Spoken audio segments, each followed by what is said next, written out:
नमस्कार दोस्तों। आज हम पॉलिटी का एक सबसे इम्पोर्टेंट पार्ट पढ़ेंगे, पार्ट को हिंदी में भाग बोलते हैं और ये हमारी पॉलिटी का सबसे बड़ा भाग 5 यही है और सबसे ज़रूरी भी यही है। सबसे ज़्यादा क्वेश्चन इसी पार्ट से आते हैं। इस जो हमारे पार्ट 5 है इसमें हम आर्टिकल कहाँ से कहाँ तक पढ़ते हैं। जो हमारे इसमें आर्टिकल होते हैं वो कितने होते हैं, आर्टिकल 52 से 151 तक।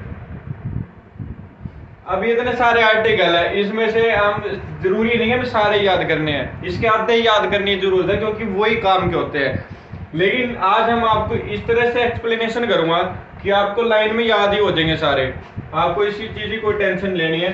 सबसे पहले हम क्या करते हैं, अब ये जो आर्टिकल है इनको किस तरह से डिवाइड करते हैं। इसमें मोस्टली क्या पढ़ेंगे, यूनियन के बारे में पढ़ेंगे। किसके बारे में पढ़ेंगे, यूनियन के बारे में पढ़ेंगे। यूनियन बोले तो संघ, यूनियन के बारे में पढ़ेंगे, संघ के बारे में पढ़ेंगे।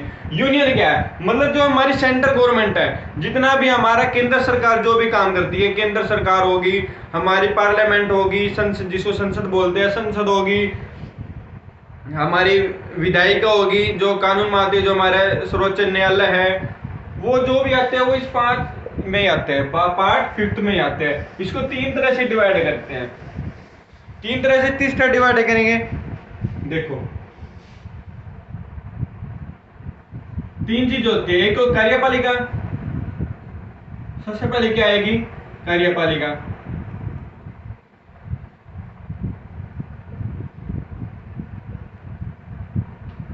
उसके बाद संघ की विधायिका,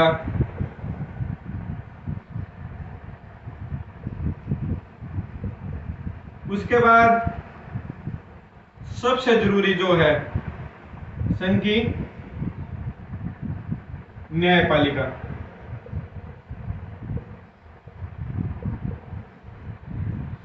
इस पार्ट 5 को कितने आर्टिकल है इसमें, आर्टिकल 52 से 151 तक। इस पार्ट 5 को हमने इस तरह से डिवाइड करा है, संघ की कार्यपालिका में, उसकी विधायिका में और उसकी न्यायपालिका में। जो कार्यपालिका है इसमें आर्टिकल आते हैं 52 से लेके 78 तक। कितने, आर्टिकल 52 से लेके 78 तक। जो भी कार्यपालिका काम है वो इन आर्टिकल के बीच में होगा। हमें इसलिए याद जरूरत है, कई बार क्वेश्चन आते हैं उसमें ऑप्शन देख के भी आप टिक कर सकते हैं कि कौन सा ऑप्शन सही रहेगा। ठीक है, उसके बाद आता है हमारा आर्टिकल 79 से 123। 79 से 123 तक हमारी विधायिका के बारे में है और आर्टिकल 124 से लेके 147 तक वो हमारी न्यायपालिका के बारे में बताया गया। ये 3 तरह के हमें बताए गए। अब कुछ बच्चे बोलेंगे भाई आगे आर्टिकल आगे, वो स्पेशल कैग के लिए। आर्टिकल 148 में किसका वर्णन किया गया है, कैग का वर्णन किया गया। अब जो संघ की कार्यपालिका होता है, संघ की कार्यपालिका में कौन कौन होगा, हमारा प्रेसिडेंट, जो हमारा राष्ट्रपति हो गया, उपराष्ट्रपति हो गया, वाइस प्रेसिडेंट, ये सब किस में होंगे, हमारे जो काउंसिल ऑफ मिनिस्टर्स हो गए, वो सब कार्यपालिका में आते हैं। ठीक है, विधायिका में क्यों आते हैं, विधायिका में आते हैं जो कानून बनाते हैं। कानून कौन बनाता है, हमारी संसद। तो हमारी जो भी संसद है, पूरी संसद किस में आएगी, आर्टिकल 79 से लेके 120 तक संसद के बारे में बताया गया है। उसके बाद है न्यायपालिका। न्यायपालिका में हमारा सर्वोच्च न्यायालय, सुप्रीम कोर्ट। सुप्रीम कोर्ट के बारे में हम पढ़ेंगे आर्टिकल 124 से। ठीक है, अब स्टार्ट करते हैं संघ की कार्यपालिका को। संघ की कार्यपालिका, संघ की कार्यपालिका कहां से है, आर्टिकल 52 से लेके 78 तक क्या बताया गया, संघ की कार्यपालिका के बारे में बताया। अब देखो संघ की कार्यपालिका के बारे में पढ़ना है। सबसे पहले कार्यपालिका का हेड कौन होता है, हमारा जो देश है, हमारे देश में सबसे बड़ा पद कौन सा है, कौन सा है, राष्ट्रपति का, प्रेसिडेंट का। तो कार्यपालिका कहां से स्टार्ट होगी, तो प्रेसिडेंट से स्टार्ट होगी। किससे, प्रेसिडेंट से, राष्ट्रपति से।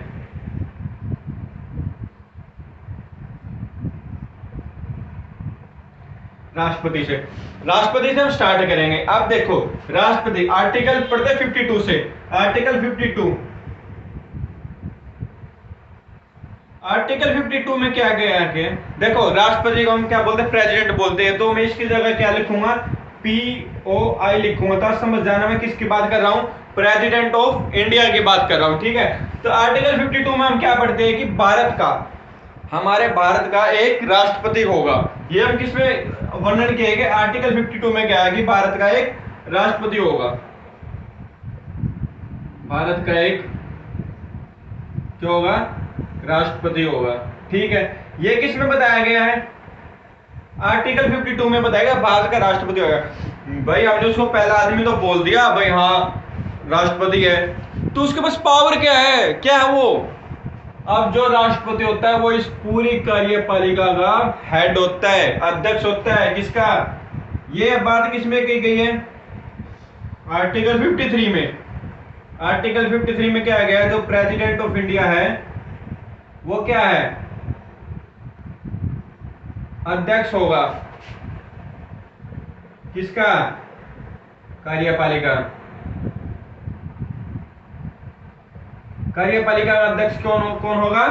आर्टिकल 53 में बताया गया भारत का राष्ट्रपति होगा। अब हम इतनी बड़ी जिम्मेदारी इसको दे रहे हैं, भाई राष्ट्रपति तो इतनी बड़ी जिम्मेदारी दे रही है, हमने 2 आर्टिकल बता दिया भाई भारत का राष्ट्रपति होगा, वो इस कार्यपालिका अध्यक्ष होगा, तो चलो भाई ठीक है। अब इसको सिलेक्ट भी तो करना पड़ेगा, हम ऐसा थोड़ी किसी को सिलेक्ट कर लेंगे। तो उसके बाद उन्होंने सोचा भाई अच्छा प्रोसीजर स्टार्ट करेंगे। तो आर्टिकल जो 54 है, आर्टिकल 54 में हमें क्या बताया गया है? आर्टिकल 54 में हमें बताया गया है जो इसका इलेक्शन होएगा, किसका? प्रेसिडेंट ऑफ इंडिया का इलेक्शन, जो इसका इलेक्शन होएगा इसमें कौन कौन इंसान, कौन कौन पार्ट लेगा, कौन कौन इलेक्शन में वोट डालेगा, वो किस में बताया गया है? आर्टिकल 54 में बताया गया है। किसके बारे में बताया गया है? प्रेसिडेंट ऑफ इंडिया के इलेक्शन के बारे में। मतलब इसका जो इलेक्शन है इसमें कौन कौन भाग लेता है? देखो इसमें कौन, हम डायरेक्ट तो वोट डाल के नहीं आते जब भी इलेक्शन होते हैं, ये तो नहीं हम डायरेक्ट जाते हैं वोट डाल के आ जाते हैं, नहीं। इसका जो इलेक्शन होता है वो अप्रत्यक्ष रूप से इसका इलेक्शन होता है। किससे होता है? अप्रत्यक्ष रूप से इसका इलेक्शन होता है। ठीक है, अब इसका जो इलेक्शन अप्रत्यक्ष रूप से होएगा, ठीक है चलो आपकी बात मान ली, तो इसमें भाग कौन लेगा? हम ऐसे थोड़ी वोट डालेंगे। तो इसमें जो वोट डालने जाते हैं जो हमारी लोकसभा, कौन? लोकसभा और राज्यसभा।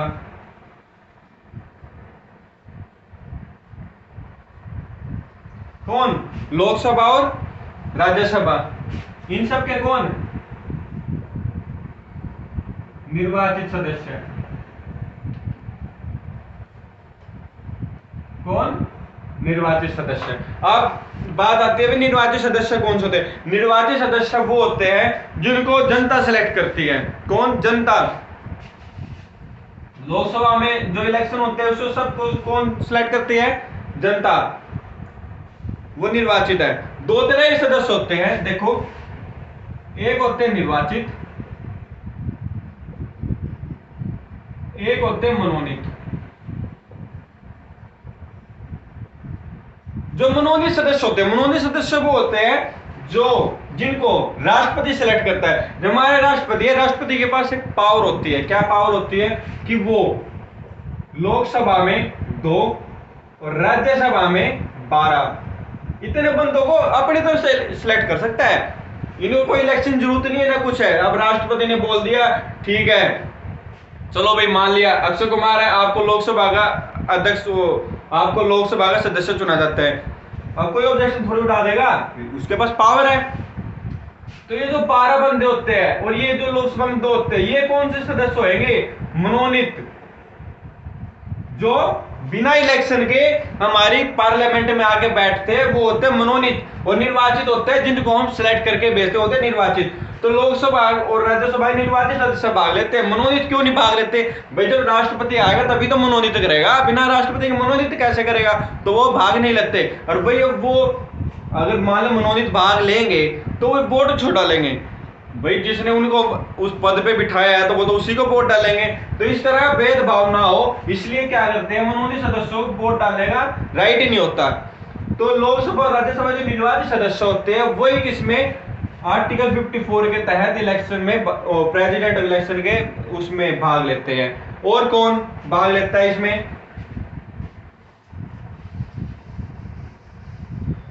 जितनी भी हमारी क्या है, ये सब राज्य है, राज्य की सरकार है।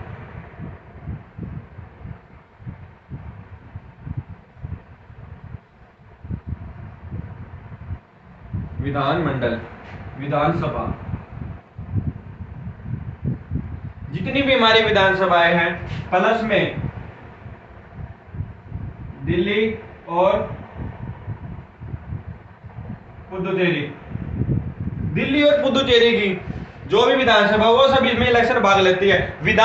जो विधानमंडल होता है, विधानमंडल में विधानसभा और विधान परिषद होती है। विधान परिषद भाग क्यों नहीं लेते, विधान परिषद को इसलिए भाग नहीं लिया जाता क्योंकि हमारे कितने हैं टोटल स्टेट, कितनी है 28 में से टोटल 6 ही ऐसे स्टेट है जिसमें क्या है, विधान परिषद है, सभी में तो नहीं है। तो ऐसा तो भेदभाव हो जाएगा। तो ये भेदभाव ना हो इसके लिए क्या करते हैं, विधान परिषद को इलेक्शन में भाग ही नहीं लेने देते। तो इलेक्शन में भाग कौन लेता है, विधानसभा। और अब इसमें एक और सिलेक्ट हो चुकी है, कौन, जम्मू एंड कश्मीर, क्योंकि जम्मू एंड कश्मीर अब क्या है, केंद्र शासित प्रदेश है। और ये 3 ये विधानसभा, लोकसभा और राज्यसभा के निर्वाचित सदस्य, ये किस में भाग लेते हैं, प्रेसिडेंट ऑफ इलेक्शन में भाग लेते हैं। ये इसका क्या होता है, निर्वाचित मंडल। तो आर्टिकल 54 में हमने क्या पढ़ा, प्रेसिडेंट और वो भारत के राष्ट्रपति का जो इलेक्शन होता है उसका निर्वाचित मंडल, उसका निर्वाचित मंडल। ठीक है भाई, अब ये तो मान लिया भाई यही बंदे भाग लेंगे। भाई हम अब इलेक्शन में खड़ा कौन होएगा, कैसे माने कि हाँ ये इलेक्शन में खड़ा है। तो इसकी विधि बताई गई है आर्टिकल 55 में, प्रेसिडेंट ऑफ इंडिया की इलेक्शन विधि, इलेक्शन की जो विधि है, इलेक्शन की विधि कैसे होएगा, देखो ये सिलेक्ट कैसे करते हैं। अब जो भी भारत का राष्ट्रपति सिलेक्ट करना उसको ना क्या करना होता है, सबसे पहले एक तो उसको जो हमारी पार्टी है, जैसे हमारी बीजेपी पार्टी है, हमारी कांग्रेस पार्टी है, ठीक है, जो भी हमारी राष्ट्रीय पार्टी है उस पार्टी का समर्थन चाहिए। और जो भी लोकसभा और राज्यसभा है इसमें 50 कम से कम 50 बंदे ऐसे हो जो लिखित में दे कि हम इसको इलेक्शन में खड़ा कर रहे हैं, और 50 बंदे वैसे वोट करे कि हाँ इसको इलेक्शन में खड़ा होना चाहिए। तो वही बंदे को हम क्या करेंगे, उसके इलेक्शन में, प्रेसिडेंट ऑफ इंडिया के इलेक्शन में खड़ा हो सकता है, वरना वो खड़ा नहीं हो सकता। ये इसमें बताया गया है आर्टिकल 55 में। जो इसका इलेक्शन होता है वो अप्रत्यक्ष रूप से होता है, इसमें जनता डायरेक्ट भाग नहीं लेती। जो जनता के द्वारा जो प्रतिनिधि चुने गए हैं उन प्रतिनिधियों के द्वारा ही प्रेसिडेंट का क्या होता है, इलेक्शन होता है। ये किस में बात की गई है, आर्टिकल 55 में। ये आज समझ में आएगी। आर्टिकल 52 में राष्ट्रपति होगा, 53 में वो अध्यक्ष, कार्यपालिका अध्यक्ष होगा, 54 में उसका निर्वाचित मंडल, और 55 में इलेक्शन की विधि बताई गई, इलेक्शन विधि कैसे होगी। ठीक है, अब बात करते हैं आर्टिकल 56 की।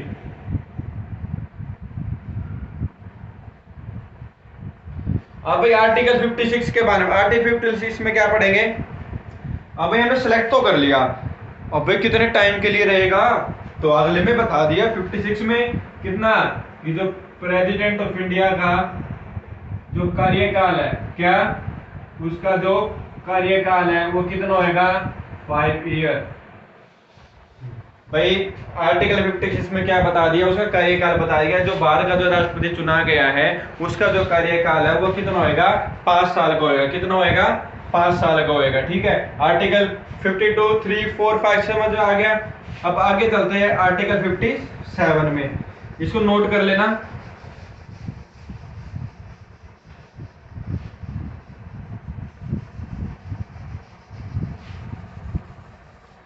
आर्टिकल 57, 58, 59, आर्टिकल 57 में क्या बताया, आर्टिकल 57 में ये बताया गया है भाई, चलो आर्टिकल 56 में बता दिया कि इसका कार्यकाल कितना है, 5 साल का। अब जैसे ही भाई कार्यकाल खत्म होएगा तो कार्यकाल खत्म होने के बाद भाई फिर एक आर्टिकल, नए आर्टिकल जरूरत पड़ेगी। नए आर्टिकल क्या था, आर्टिकल 57 आ गया। इसमें क्या बताया कि जो भारत का जो राष्ट्रपति है उसका हम वो पुनः क्या, वो पुनः निर्वाचित हो सकता है।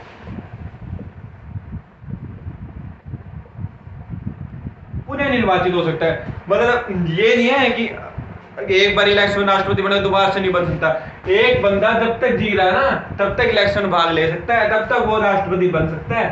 ठीक है, चाहे वो 10 बार जीते 50 बार जीते, जब तक वो जिंदा है उसके शरीर में जान है, बेशक वो हॉस्पिटल में पड़ो कोई दिक्कत नहीं है, जब तक जो शरीर में जान है वो इलेक्शन में भाग ले सकता है। ठीक है, पुनः निर्वाचित हो सकता है। ये बात किसमें बताई गई है, आर्टिकल 57 में क्या बताएगा, पुनः निर्वाचित हो सकता है। आर्टिकल 58 में आता है उसकी योग्यता है। भाई ठीक है, हमें मान तो लिया कि बार बार में एक बंदे को ले रहे भैया, अभी इसको योग्यता तो बताओ नहीं, योग्यता क्या होती है, ऐसे थोड़ी हम किसी को बार बार में चुन लेंगे। तो आर्टिकल 58 में क्या बताई गई, उसकी योग्यता के बारे में बताया गया है। किसकी, भारत के राष्ट्रपति योग्यता क्या होगी, एक तो इसकी जो मिनिमम उम्र है, मिनिमम बोल रहा है भाई 35 साल का तो होना चाहिए। ये नहीं है कि 18 साल का चलो भाई इलेक्शन में भाग, नहीं, कम से कम 35 साल। भाई 35 साल का बंदा है तो उसको दुनियादारी का कुछ तो अनुभव हो गई, अनुभव हो ही जाता है। मिनिमम एज 35, और वो क्या होना चाहिए, भारत का नागरिक होना चाहिए। क्या होना चाहिए, भारत का नागरिक होना चाहिए। उसके बाद भारत की नागरिकता होनी जरूरी है। और वो ना तो दिवालिया होना चाहिए ना पागल होना चाहिए। दिवालिया मतलब ये नहीं है कि कहीं से लोन लेके भाग गया या ऐसे बैंक करप्टेड है, ऐसा कुछ नहीं होना, ना तो दिवालिया होना चाहिए और ना ही वो क्या होना चाहिए, पागल, पागल या दिवालिया नहीं होना चाहिए। ठीक है, पागल दिवालिया दिवालिया नहीं होना चाहिए। मिनिमम कितनी उम्र होनी चाहिए उसकी, 35 वर्ष होना चाहिए। भारत का नागरिक होना चाहिए और वह किसी भी लाभ के पद पर ना हो। क्या, किसी भी लाभ के पद पर ना हो। भाई साफ सीधी बात है, सरकारी नौकरी नहीं होनी चाहिए। लाभ का पद एक ही है हमारे संविधान में, लाभ का पद एक ही चीज मानते हैं, वो क्या होना, सरकारी नौकरी नहीं होनी चाहिए। उसके बाद हाँ, एमएलए हो एमपी हो वो सरकारी नौकरी नहीं है। एमएलए हो सकता है, एमपी हो सकता है, लेकिन सरकारी नौकरी नहीं होनी चाहिए उसके पास। बस ये होता हमारा लाभ का पद। देख लो क्या चल रहा है, ये हमारा आर्टिकल 58 में बताया गया है। 58 में क्या बताया गया, उसकी योग्यता है। क्या बताई गई है, उसकी योग्यता है। अब आता है उसके आर्टिकल 59। आर्टिकल 59 में क्या बताया गई है, चलो भाई योग्यता मान ली, चलो ठीक है पूरी कर दी। आप बताओ उसका क्या होएगा। आर्टिकल 59 में उसका जो राष्ट्रपति भवन मिलता है ना, राष्ट्रपति को जो राष्ट्रपति भवन मिलता है वो इसी आर्टिकल की देन है।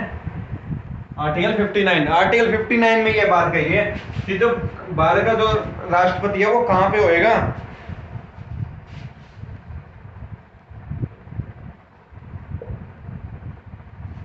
संसद के पास, और जो हमारा सुप्रीम कोर्ट है, एससी मतलब सुप्रीम कोर्ट, सुप्रीम कोर्ट के निकट जो इसका ऑफिस है ना वो कहाँ है, ज्यादा संसद के पास होना चाहिए या सुप्रीम कोर्ट के पास में होना चाहिए, पास में होना चाहिए। ठीक है, और इसको क्या मिलेगा, राष्ट्रपति भवन। बोला था ना राष्ट्रपति भवन, राष्ट्रपति जो भवन है आर्टिकल 59 की देन है। आर्टिकल 59 ना होता ना ये नहीं रहना था यहाँ पे, आर्टिकल 59 की वजह से यहाँ पे रह रहा है ये। उसके बाद आता है आर्टिकल 60। चलो भाई सब ठीक, बात मान ली। अब ये बता भाई, इसको आपने भवन भी दे दिया, सिलेक्ट भी कर लिया, योग्यताएं बता दी। अब ठीक है भाई, ईमानदारी से काम करेगा नहीं करेगा वो तो बता दो, करेगा क्यों नहीं, शपथ दिलाएंगे हम इसको। आर्टिकल 60, आर्टिकल 60 में क्या बताया गया है, शपथ। भारत का जो राष्ट्रपति है, भारत के राष्ट्रपति को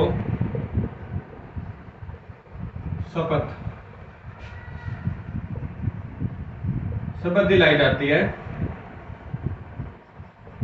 कौन दिलाएगा, चीफ जस्टिस ऑफ इंडिया। जो भारत का जो मुख्य न्यायाधीश है, चीफ जस्टिस ऑफ इंडिया है, वही प्रेसिडेंट ऑफ इंडिया को शपथ दिलाने का काम देगा। शपथ को बोलते हैं ओथ। ओथ दिलाता है कौन?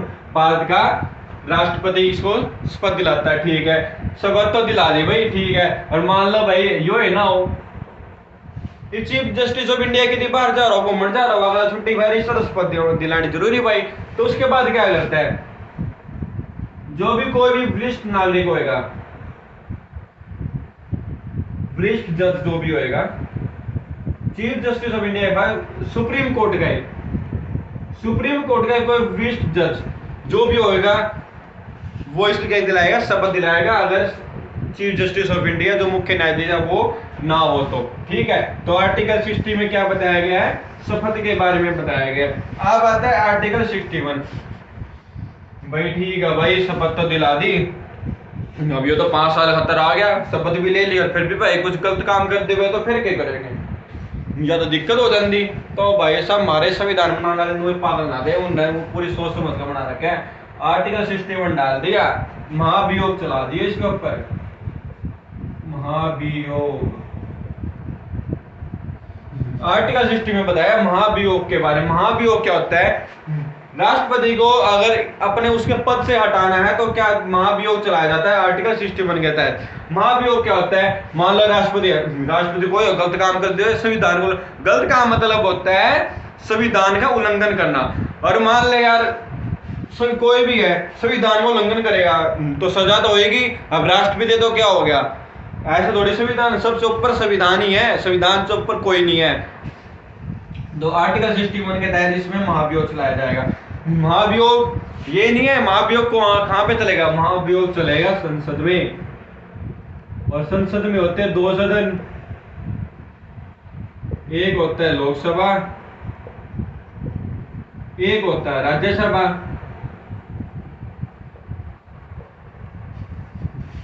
एक होता है लोकसभा, एक होता है राज्यसभा। अब कोई संसद किसी भी सदन में चला सकते हैं। मान लो इसमें चलाया तो फिर ये इसमें जाएगा, इसमें चलाया तो ये इसमें आएगा।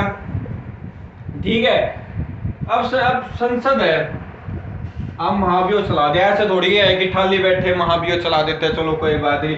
सबसे पहले जिस भी सदन में चलाया जाएगा, मान लो लोकसभा में चलाया गया, तो ये क्या करेंगे? 14 दिन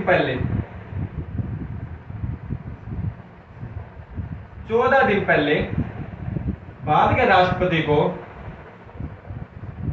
एक नोटिस भेजेंगे, पत्र भेजेंगे।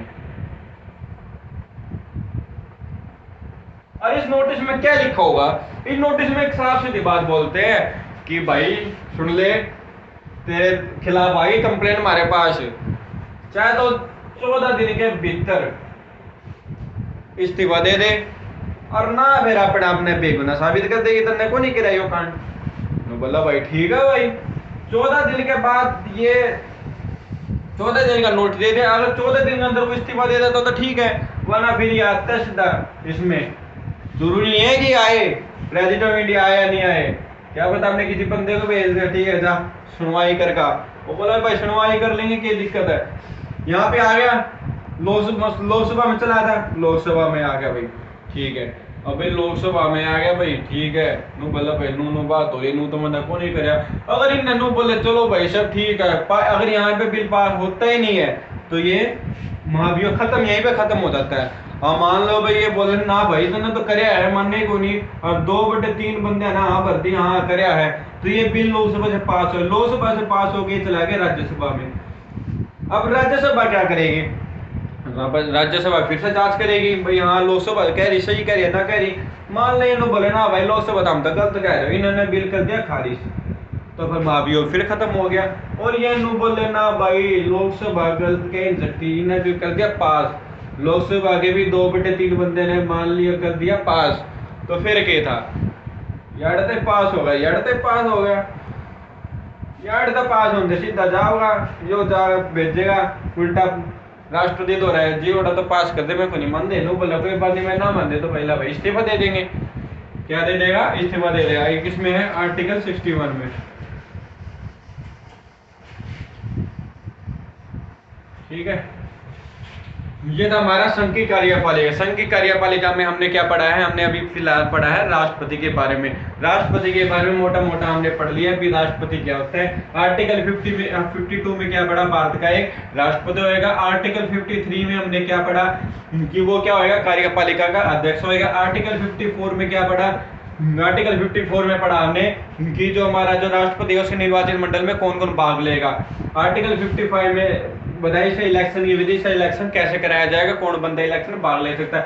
आर्टिकल 56 में बताया गया उसका कार्यकाल की, जो राष्ट्रपति है उसका कार्यकाल कितना होगा। भाई ठीक है, कार्यकाल हो गया। तो आर्टिकल 57 में बताया गया है कि पुनः निर्वाचित, कितना पुनः निर्वाचित, कोई भी जो राष्ट्रपति हो पुनः निर्वाचित हो सकता है। आर्टिकल 58 में क्या बताया गया है, पुनः निर्वाचित के बाद में बताया गया उसकी योग्यता है। आर्टिकल 58 में उसकी योग्यताओं के बारे में बताया, योग्यताओं के बारे में आर्टिकल 59 में बताया गया है कि जो उसका जो रहने खाने पीना कहाँ पे रहेगा, कहाँ पे क्या करेगा, वो उसका स्थान के बारे में बताया 59 में। आर्टिकल 60 में बताया गया शपथ के बारे में, और आर्टिकल 61 के बारे में बताया गया क्या, महाभियोग चलाया जाए। इनमें सबसे इंपॉर्टेंट आर्टिकल कौन से है, एक तो आर्टिकल 60 शपथ मोस्ट इंपोर्टेंट, आर्टिकल 61 महाभियोग मोस्ट इंपोर्टेंट क्वेश्चन, आर्टिकल 52